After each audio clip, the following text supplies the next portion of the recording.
Olá, meu nome é Janaína Monteiro Candeloro Gonçalves, eu sou acadêmica de licenciatura em Química do IFMS do campus de Coxim e hoje a nossa aula é de Química Orgânica na função álcool, na matéria de Prática 2 do professor Dr. Alex Farias.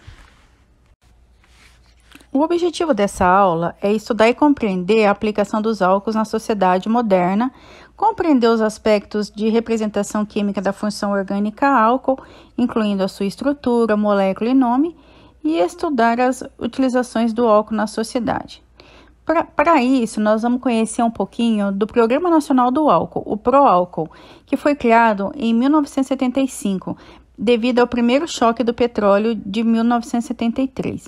O objetivo desse programa era desenvolver uma fonte alternativa, diminuindo a dependência em relação ao petróleo importado. A estratégia adotada pelo governo consistia em produzir o etanol, álcool de cana, para misturá-lo à gasolina para motores comuns e produzir o álcool hidratado para veículos específicos, ou seja, movidos a álcool. Como o ponto de ebulição do álcool puro, do etanol puro, é de 78,5 graus Celsius, já para o etanol 96, o ponto de ebulição é 78,15 graus Celsius, a queima do etanol produz uma chama com desprendimento de calor e nenhuma fuligem. Daí a possibilidade de poder usar o etanol como combustível, e ele pode ser empregado em motores de combustão interna. Vamos um pouquinho de história agora. A história do PROÁLCOOL, ela teve 3 períodos. O primeiro, que foi nos anos 70, marcado por investimento em pesquisa e acordos entre os governos e multinacionais para a produção dos carros. O segundo, que foi na primeira metade dos anos 80, correspondeu ao auge com grandes estímulos do setor, devido à crise internacional dos combustíveis, exemplificada pelo segundo choque do petróleo em 1979. Os carros a álcool chegaram a representar 90% das vendas. O PROÁLCOOL, ele perdeu força em razão à queda e da instabilidade nos preços do petróleo, levando o governo a cortar subsídios ao setor sucroalcooleiro, que corresponde ao terceiro período que no final dos anos 80. O projeto, apesar de ter aspectos positivos, como a geração de emprego e uso de fontes renováveis e menos poluidora, recebeu severas críticas, elevados subsídios na década de 80, garantindo preço mais baixo que o da gasolina, diminuição da produção dos gêneros alimentícios, encarecendo-os em razão do avanço da monocultura canavieira. Já a década de 90 foi marcada por incerteza sobre o futuro do PROÁLCOOL. No início do século XXI, os países e as transnacionais estavam em uma busca incessante por fonte renovável e limpa, para se enquadrarem dentro dos parâmetros assinados no Protocolo de Quioto, na COP3 em 1997, e na Rio+10, ou Conferência das Nações Unidas sobre o Ambiente e Desenvolvimento Sustentável, no ano de 2002, em Joanesburgo, na África do Sul. O etanol voltou a ser destaque, mas dessa vez em âmbito internacional, com proposta de exportação de combustível e tecnologia para outros países. Houve também o aporte de grande quantidade de dinheiro no setor, tanto por incentivos fiscais como por investimentos estrangeiros no setor, que passou a ser chamado de sucroenergético, por causa das várias formas de produção de energia, tanto pelo etanol quanto pela biomassa, com a queima do bagaço da cana em centrais térmicas. A partir de 2003, com a nova elevação do preço do petróleo, ocorreu novo impulso à fabricação de carros a álcool. Em 2007, o setor começou a sentir os primeiros impactos da redução dos incentivos governamentais, devido à descoberta das primeiras jazidas de petróleo da camada do pré-sal. Essa escolha do governo brasileiro pelo petróleo deve-se, como um dos motivos, à questão do controle majoritário pelo setor da Petrobras, e assim transformar a estatal brasileira e o país em potência na área do petróleo. Outro aspecto a destacar foi o crescimento de fabricação de carros flex, permitindo ao consumidor, com base no preço, escolher o melhor combustível a ser utilizado. Com o crescimento econômico e consequente aumento do poder de compra do brasileiro até 2015, o consumo de energia cresceu substancialmente, mas os investimentos em geração energética não acompanharam esse crescimento, causando um estresse energético que obrigou o governo a ligar as termoelétricas à base de combustíveis fósseis, o que provocou, em 2015, elevação nos preços da energia elétrica. Assim, os olhos se voltaram novamente para o setor sucroenergético, mas agora para o setor de produção energética com a biomassa. Os benefícios do pró-álcool vão muito além do preço. Teve a criação de empregos rurais com modesto investimento, desenvolvimento de tecnologia de produção de cana-de-açúcar e seu processamento de etanol e açúcar, aumentando a capacidade do Brasil de atuar como um grande ator no mercado internacional do açúcar, demonstração a nível mundial que um amplo programa de combustível renovável alternativo pode ser implantado em menos de 10 anos, significante economia de moeda forte.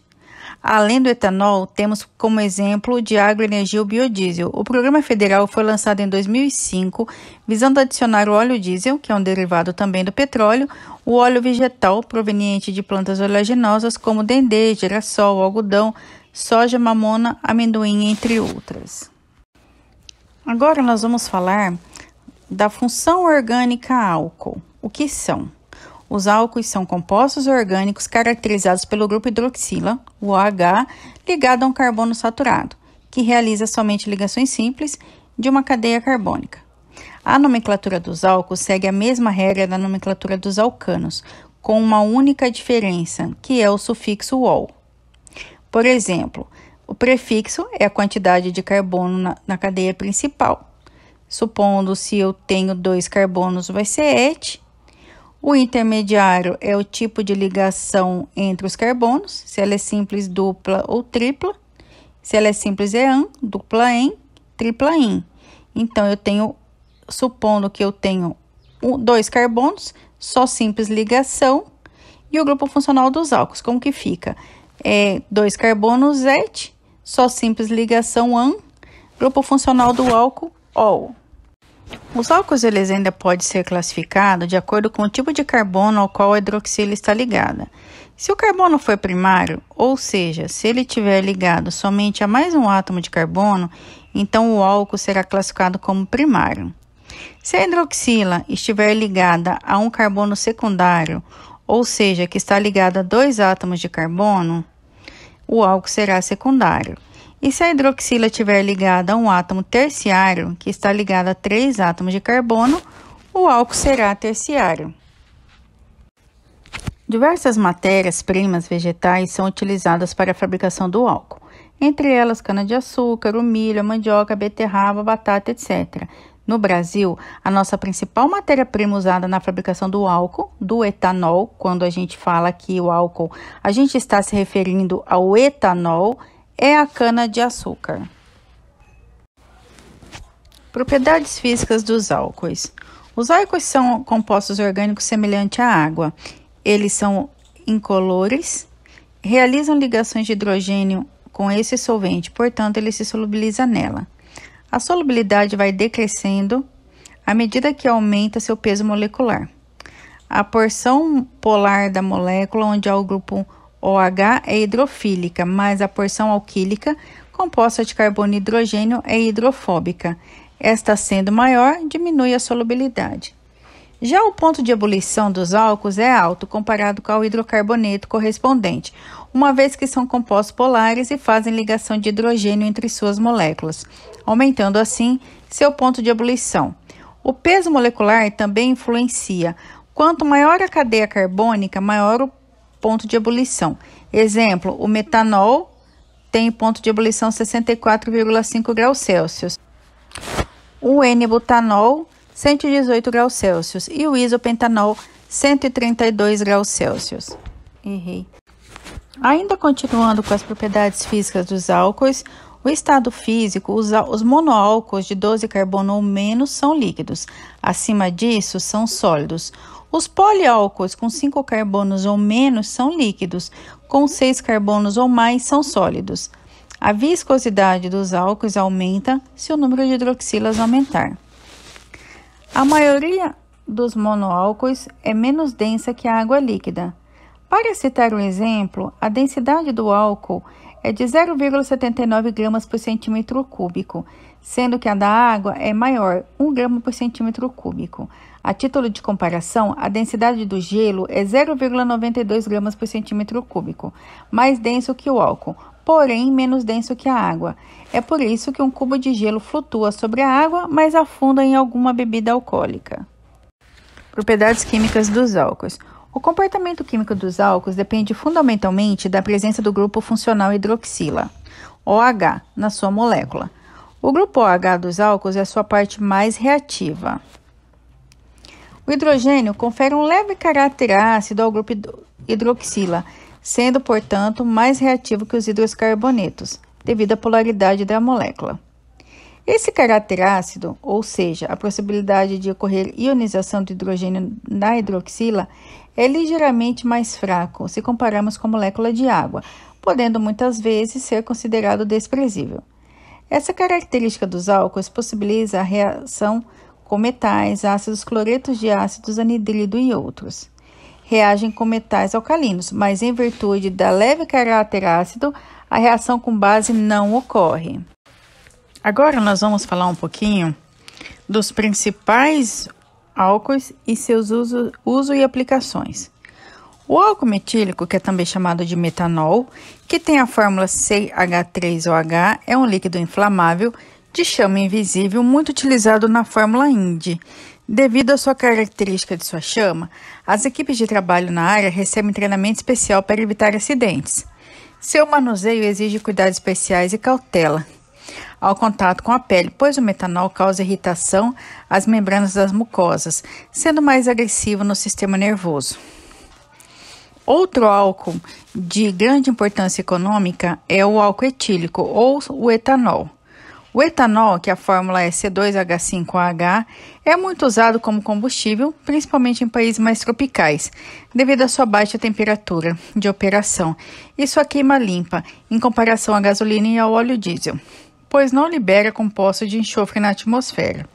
No Brasil, ele é obtido através da fermentação, principalmente da cana-de-açúcar, mas pode ser obtido de diversas fontes. Outro álcool de importância é o colesterol, que tem fórmula C27H45OH. Ele é um esteroide que compõe as membranas celulares de todos os mamíferos, sendo transportado pelo plasma sanguíneo. É um álcool policíclico de cadeia longa, insolúvel em água e no sangue, e por essa razão, ao ser transportado, se liga a proteínas hidrossolúveis. A glicerina, de fórmula C3H8O3, é um triálcool, cujo nome oficial é propanonitrol, é também chamado de glicerol. Essa estrutura permite que a molécula do glicerol fique aderida umas às outras, formando um líquido viscoso como um xarope. É também incolor e adocicado. Além de se interligarem fortemente, as moléculas do glicerol também estabelecem fortes ligações de hidrogênio com a água, e por isso ele é usado como emoliente, amaciante em cosméticos e doces, para evitar a sua cristalização. Para a gente encerrar essa aula, a gente vai falar um pouquinho agora sobre a bebida alcoólica. As bebidas alcoólicas, elas são bebidas que contêm etanol em sua composição, que é produzido pela fermentação de açúcares contido em frutas, grãos ou caules como a cana-de-açúcar. Na maioria dos países, trata-se como uma droga lícita, muito embora ele seja uma droga psicoativa do tipo depressora, e haja restrições para o seu consumo em diversos níveis, especialmente no que tange a idade legal para o seu consumo. O consumo no Brasil está acima da média mundial de 6,4 litros. Além disso, o Brasil é o terceiro país da América Latina e o quinto em todo o continente com maior consumo de álcool per capita, ficando atrás somente do Canadá, 10 litros, Estados Unidos, 9,3 litros, Argentina, 9,1 litro e Chile, 9 litros. O álcool, ele é uma substância psicoativa com maior consumo e dependência no Brasil. Dados epidemiológicos nacionais demonstram que há um consumo cada vez mais cedo entre os jovens e que cerca de 13% da população apresenta um quadro de dependência alcoólica. O consumo de álcool é um dos maiores problemas de saúde pública no mundo, principalmente na América Latina. No Brasil, o uso abusivo da substância tem proporções epidêmicas. Mas o consumo de álcool não é uma coisa recente. Desde a época antiga à contemporânea, há relatos de povos que conheceram técnicas de produção e uso de algum tipo de bebida alcoólica. Os egípcios, por exemplo, deixaram registrado nos papiros as etapas de fabricação, produção e comercialização de cerveja e vinho. O álcool ocupou também uma posição de destaque na cultura ocidental. Na Grécia e Roma, o consumo de vinho já era bem difundido e elemento importante nas atividades socioeconômicas e religiosas.